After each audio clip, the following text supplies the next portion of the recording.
हमारी संस्कृति, हमारी पहचान। यज्ञ, योग, आयुर्वेद सदा रहे हमारे साथ। भारत के प्राचीन ग्रंथों एवं आधुनिक विज्ञान का दिव्य संगम, यज्ञ महिमा।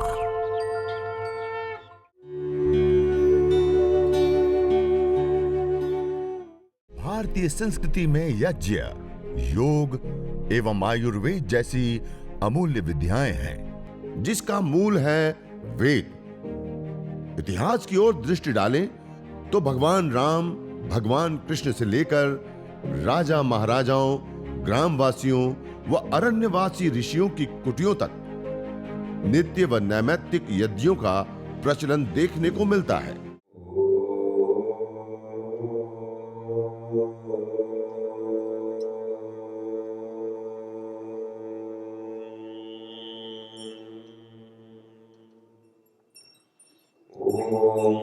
अग्निमीळे पुरोहितै यज्ञस्य देवमृत्विजम् होताहारं रत्नधातम्।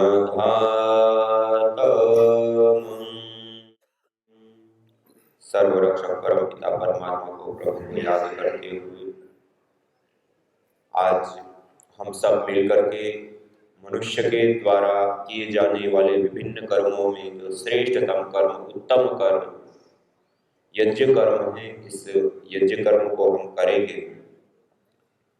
इस यज्ञ को करने के लिए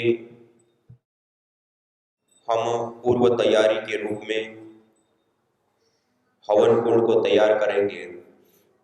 सबसे पहले हवन कुंड के तल में थोड़ी सी सामग्री लेकर के तल में रख दीजिए। आपके पास प्लेट के अंदर जड़ी बूटियां रखी हैं, सामग्री रखी है। आप हवन कुंड के तल में थोड़ी सी सामग्री रख दे। उसके बाद उसके ऊपर आपके पास रुई रखी हुई है, बाती 2 रुई होगी, एक दीपक के अंदर लगाइए और एक को फैला करके हवन कुंड के बीच में लगा दीजिए। उसके बाद गाय के घी को 2 चम्मच उसके ऊपर डालेंगे और उसके बाद एक कपूर की टिकिया, आपके सबके पास कपूर रखा होगा, उसके ऊपर एक टिकिया कपूर की रख देंगे पाउडर करके। इतना करने के बाद अब आपके पास जो गाय के गोबर की समिधाएं हैं, उन समिधाओं को हवन कुंड का तल की जो साइज है उससे थोड़ी सी बड़ी काटनी कि आप हवन कुंड के ऐसे अंदर रखेंगे तो नीचे से थोड़ा सा गैप रहे और आमने सामने दोनों ओर छोर में छू जाए। ऐसे इतनी छोटी छोटी 2 समिधा काट करके रखिए, ऐसे खड़ी। नीचे हवन कुंड के तल में नहीं छूनी चाहिए, इतना छोर दोनों आमने सामने का होना चाहिए कि आमने सामने दोनों जगह पर छू जाए तो वो नीचे से थोड़ी सी जगह रहे। ऐसे 2 लकड़ी लगा दीजिए और उसको थोड़ा सा गाय का घी लगाइए नीचे तल में।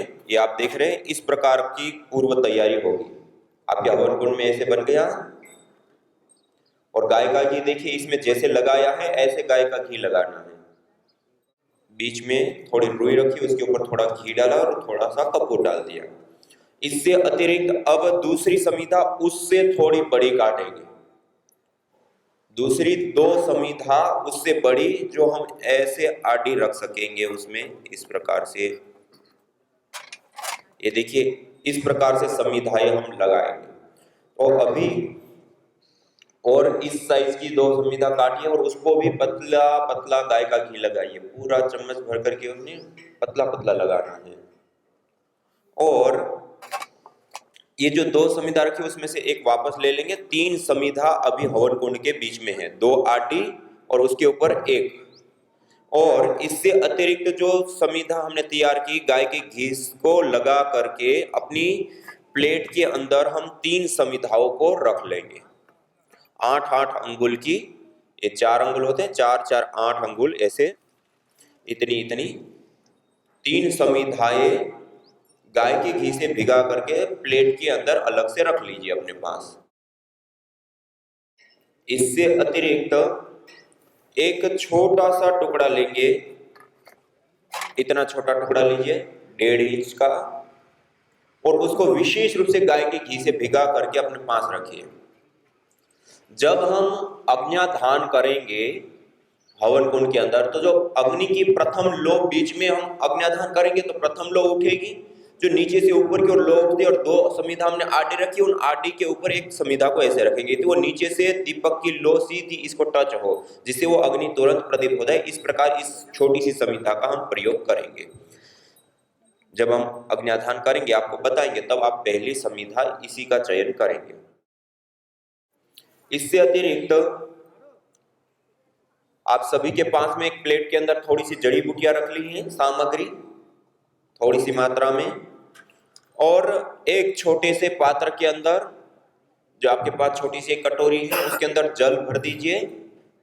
यह आचमन के लिए एक छोटी सी चम्मच भी आपके पास है, चम्मच और एक कटोरी, इसमें थोड़ा जल रख लेंगे। ये आचमन अंग स्पर्श आदि की जो प्रक्रिया होती है उसके लिए विशेष रूप से हम प्रयोग करेंगे। एक कलश है आपके पास, उसके अंदर पानी रख करके आपकी पूर्व दिशा, आप अभी मंदिर आपकी पूर्व दिशा है, क्या है, तो हमें ईशान कोण में कलश रखना है। मानी आपका जो लेफ्ट हैंड है, लेफ्ट हैंड में आपके सामने का जो छोर है हवन कुंड का, एक तो आपकी ओर कोना है लेफ्ट हैंड का, और एक सामने का छोर वहां पर रख दीजिए। इससे अतिरिक्त जो दीपक आपके पास रखा है, उस दीपक के अंदर बाती लगा करके थोड़ा गाय का घी लगा दिया, सबने दीपक तैयार कर दीजिए। उससे अतिरिक्त 2 कपूर की टिकिया अपने पास रखेंगे एक्स्ट्रा, जब हम अग्न्याधान करेंगे तब विशेष रूप से प्रयोग करेंगे। ये जो लंबी डंडी वाली चम्मच है, इसको कहते हैं श्रुआ। क्या कहते हैं, क्या कहते हैं, श्रुआ, क्या कहते हैं, हाँ। इसको पकड़ने का एक तरीका होता है, अंगुष्ठ और प्रथम उंगली के मूल में ऐसे पकड़ते हैं। जब भी हम पकड़ेंगे तो ऐसे पकड़ेंगे, प्रथम उंगली सीधी रहेगी, मध्यमा उंगली का जो प्रथम जोड़ होता है उसके ऊपर दंडी रहेगी, और लास्ट छोर अंगुष्ठ और प्रथम उंगली के मूल में ऐसे। मंत्र के शुरुआत में जब हम ओम बोलते हैं तब घी लेते हैं, और मंत्र के अंत में जब हम स्वाहा बोलते हैं तब आहुति देते हैं। इसी प्रकार से जो सामग्री है, जड़ी बूटियां हैं, उसकी जब हम आहुति देंगे तब आपको बताएंगे। तो राइट हैंड, दाएं हाथ की मध्यमा, अनामिका और अंगुष्ठ, इन 3 उंगलियों के माध्यम से ऐसे सामग्री लेते हैं, और स्वाहा के साथ ऐसे सीधे हाथ से ऐसे आहुति देते हैं। ऐसे ऐसे आहुति नहीं देंगे, ऐसे सीधे हाथ से ऐसे आहुति देंगे, ठीक है। तो ऐसे ये यज्ञ के लिए, और एक माचिस आप अपने पास रख लीजिए। अब हम यज्ञ प्रारंभ करेंगे। सभी लोग सीधे बैठ करके सबसे पहले मंगलाचरण करते हैं। क्या करते हैं, मंगलाचरण। आइए सब लोग सीधे बैठेंगे हाथ जोड़ करके।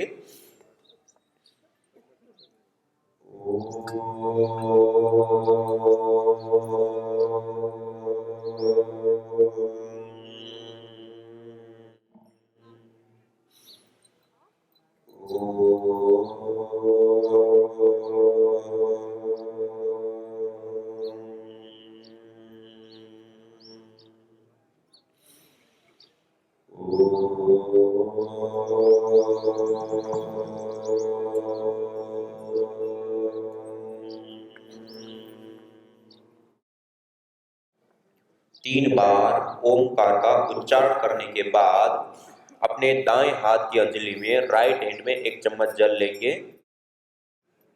आचमन अंग स्पर्श के लिए पहले हम 3 बार आचमन करेंगे। दाएं हाथ की अंजलि में जल लेंगे।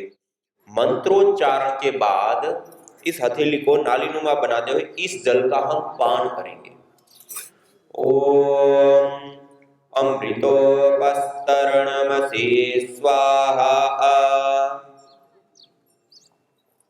दूसरी बार जल लेंगे। ओम अमृताभिधानमसि स्वाहा। तीसरी बार जल लेंगे। ओम सत्यम यशः श्रीर्मयि श्रीः श्रयतां स्वाहा। चौथी बार थोड़ा सा जल लेकर के हस्त प्रक्षालन कर लेंगे। हाथ को धो लेंगे। उसके बाद लेफ्ट हैंड में जल लेंगे 1 चम्मच, लेफ्ट हैंड में 1 चम्मच जल लीजिए, बाएं हाथ की अंजलि में 1 चम्मच जल। उसके बाद राइट हैंड, दाएं हाथ की मध्यमा और अनामिका 2 उंगलियों को उस जल में स्पर्श करते हुए एक एक इंद्रिय का मंत्रोच्चारण पूर्वक अंग स्पर्श करते हुए उसकी पवित्रीकरण, शुद्धिकरण और शक्ति की प्रभु से प्रार्थना करते हुए अंग स्पर्श करेंगे। ओम वांग आसे अस्तु, ओम नसोर्मे प्राणो अस्तु, ओम अक्ष्णोर्मे चक्षुरस्तु, ओम कर्णयोर्मे श्रोत्रमस्तु, ओम बाह्वोर्मे बलमस्तु, ओम ऊर्वोर्म ओजोऽस्तु, ओम अरिष्टानि मेङ्गानि तनुस्तन्वा मे सह सन्तु। शरीर के सभी अवयवों के ऊपर, अंगों के ऊपर जल का छिड़काव कर देंगे, सभी अवयवों के ऊपर जल का छिड़काव। उसके पश्चात अब हम सीधे बैठ करके हाथ जोड़ करके परमपिता परमात्मा को, प्रभु को याद करते हुए वेद मंत्रों का उच्चारण करते हुए ईश्वर की स्तुति, प्रार्थना और उपासना करेंगे। अथ ईश्वरस्तु ते प्रार्थनोपासना। ओम विश्वानि देव सवितर्दुरितानि परासुव, यद्भद्रं तन्न आसुव। ओम हिरण्यगर्भः समवर्तताग्रे भूतस्य जातः अतिरेक आसीत्, सदाधार पृथिवीं द्यामुदेमां कस्मै देवाय हविषा विधेम। ओम यः आत्मदा बलदा यस्य विश्व उपासते प्रसिद्धं यस्य देवाः, यस्य छायामृतं यस्य मृत्युः कस्मै देवाय हविषा विधेम। ओम यः प्राणतो निमिषतो महित्वैक इन्द्राजा जगतो बभूव, य ईशे अस्य द्विपदश्चतुष्पदः कस्मै देवाय हविषा विधेम।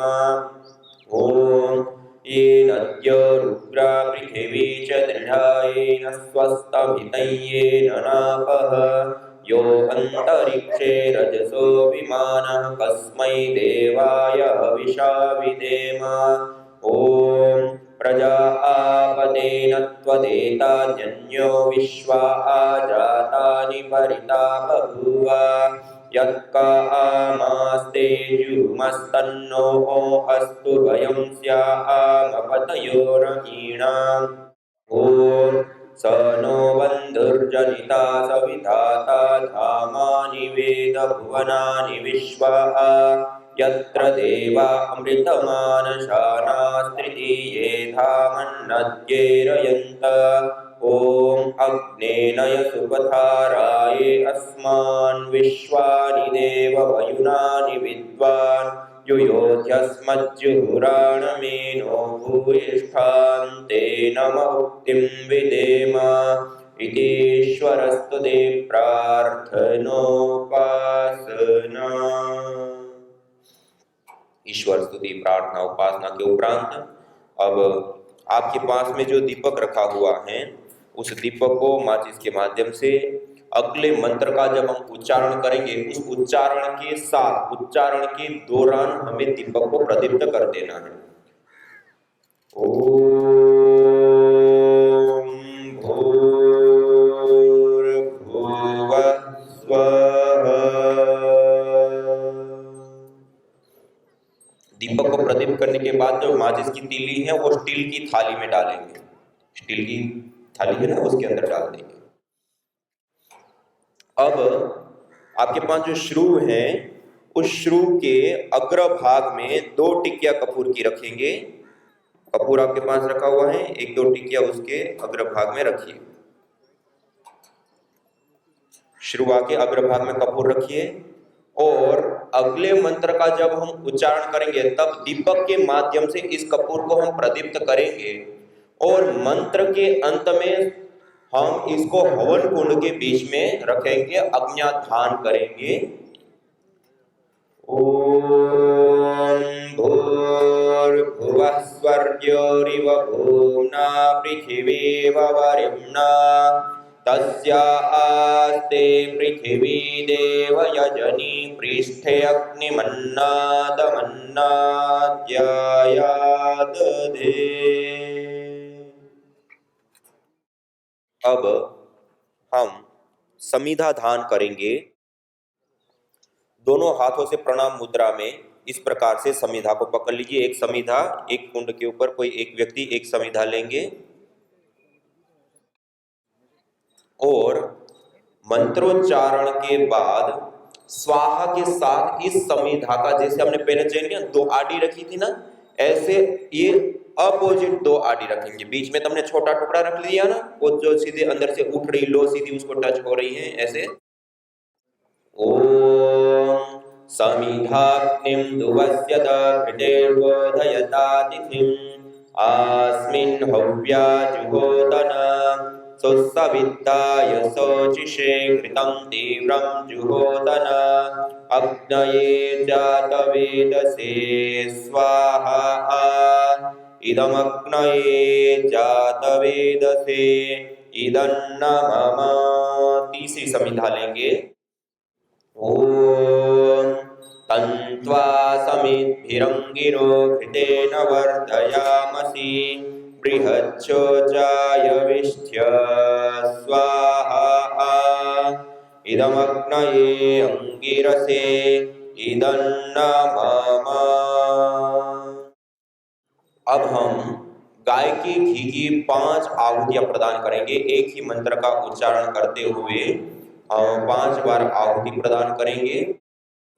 ओम अयंत इद्म आत्मा जातवेदस्ते नित्यस्वर्धस्व चेत्तवर्धय चास्मान् प्रजया पशुभिर्ब्रह्मवर्चसेनान्नाद्येन समेधय स्वाहा इदमग्नये जातवेदसे इदन्न मम।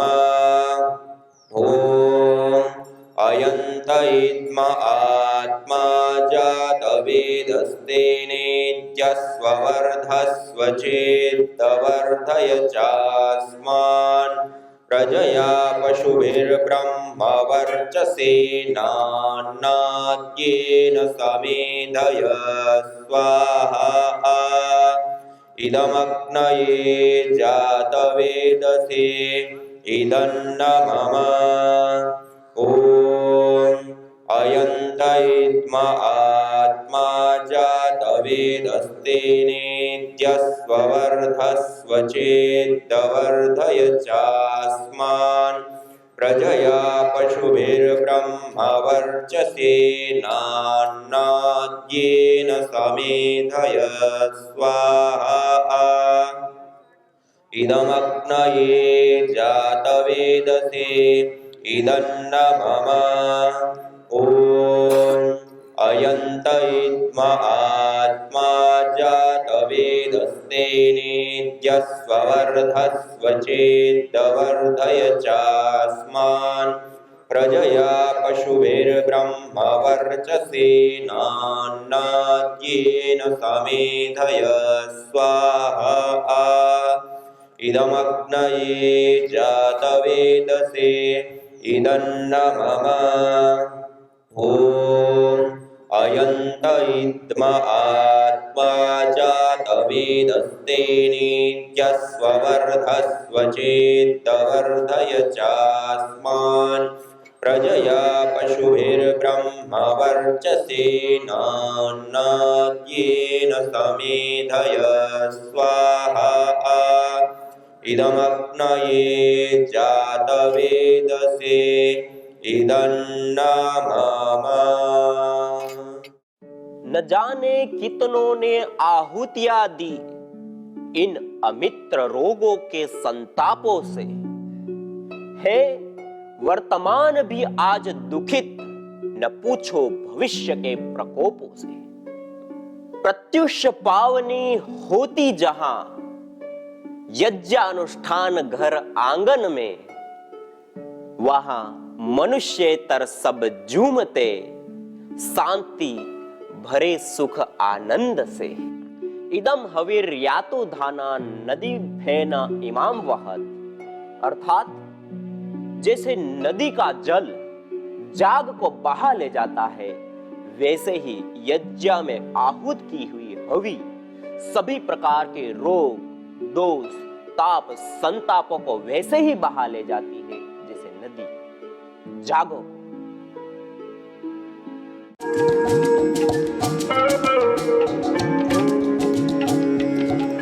मेधेष्टि हवन सामग्री विशेष करके ब्राह्मी, शंखपुष्पी, गुड़मार, उस्ते खद्दूस, मालकांगनी, अश्वगंधा, पुष्करमूल, अपामार्ग, जटामासी आदि विशेष जड़ी बूटियों से निर्मित इस मेधेष्टि हवन सामग्री से हवन करने पर उत्पन्न धूम्र के अंदर सिनेमेल्डिहाइड, प्रोटोनोलेक्टोन जैसे विशेष मॉलिक्यूल्स कंपोनेंट्स पाए जाते हैं, जो विशेष करके तनाव, अनिद्रा, सिर दर्द, स्मृति दौर्बल्य, मिर्गी, पागलपन, पैरालाइसिस, पार्किंसन आदि मस्तिष्क रोगों में विशेष करके लाभदायी होती है।